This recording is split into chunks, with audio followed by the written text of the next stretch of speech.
پھر جو بندہ بیمار ہو جاتا ہے تو بیماری کی وجہ سے اس کے گناہ معاف ہو جاتے ہیں۔ حدیث مبارکہ میں ہے کچھ لوگ بیمار ہوتے ہیں ان کے گناہ معاف ہو جاتے ہیں، اور جب بیماری سے صحت یاب ہوتے ہیں وہ اس طرح گناہوں سے پاک ہوتے ہیں جس طرح اس دن پاک تھے جب اس کی ماں نے ان کو جنم دیا تھا۔ بیماری کیا آئی؟ بندے کے لیے روحانی غسل کا سبب بن گئی۔ پھر دنیا میں کوئی پریشانی آتی ہے، مصیبت آتی ہے، بندے کو ٹھوکر لگے، گناہ معاف، حتیٰ کہ اگر اس کا چراغ جلتا ہوا بجھ جائے تو اس پر بھی گناہ معاف ہو جاتے ہیں۔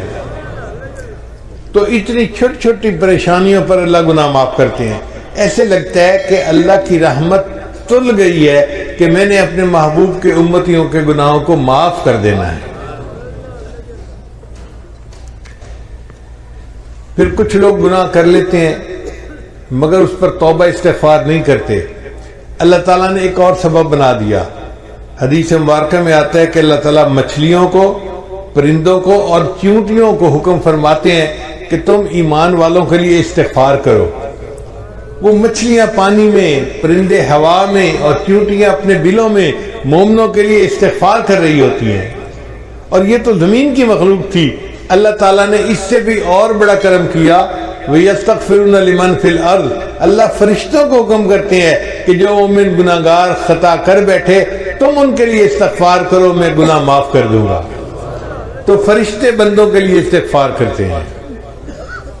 پھر ایک دوست کی دعا پر اللہ تعالیٰ دوسرے دوست کے مغفرت فرما دیتے ہیں۔ پھر دیکھیے جمعہ کے دن اللہ تعالیٰ پورے ہفتے کے گناہوں کو معاف فرما دیتے ہیں۔ حدیث مبارکہ میں آتا ہے کہ رمضان مبارک میں اللہ تعالیٰ پورے سال کے گناہوں کو معاف فرما دیتے ہیں۔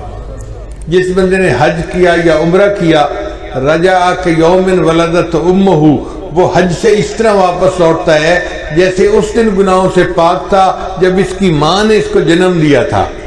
اللہ اس طرح گناہوں سے بندے کو پاک کر دیتے ہیں۔ حدیث مبارکہ میں آتا ہے کہ جو عورت اپنے خامن سے حاملہ ہوتی ہے تو جس لمحے اس کو حمل ہوتا ہے زندگی کے پچھلے سب گناہوں کو اللہ معاف فرما دیتے ہیں۔ پھر وہ جب بچے کو جنم دیتی ہے تو بچے کو جس وقت جنم دیتی ہے دوبارہ اس کی زندگی کے سب گناہوں کو معاف کر دیا جاتا ہے۔ پھر وہ بچے کو دودھ دیتی ہے، پالتی ہے۔ اب یہ بچہ جب بولنے کے قابل ہوتا ہے، اگر یہ بچہ سب سے پہلے اللہ کا نام زبان سے نکالے، اللہ تیسری مرتبہ پھر اس کے زندگی کے سب گناہوں کو معاف فرما دیتے ہیں۔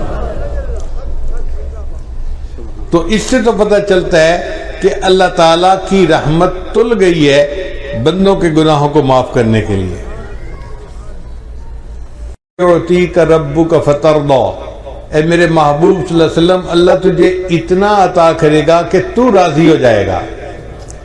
ہمارے مرشد عالم رحمۃ اللہ اس کا ترجمہ یوں فرماتے تھے سمجھنے کے لیے کہ وَلَسَوْفَ يُعْطِيكَ رَبُّكَ فَتَرْضَى، اللہ تجھے اتنا دے گا کہ تو بس بس کرے گا۔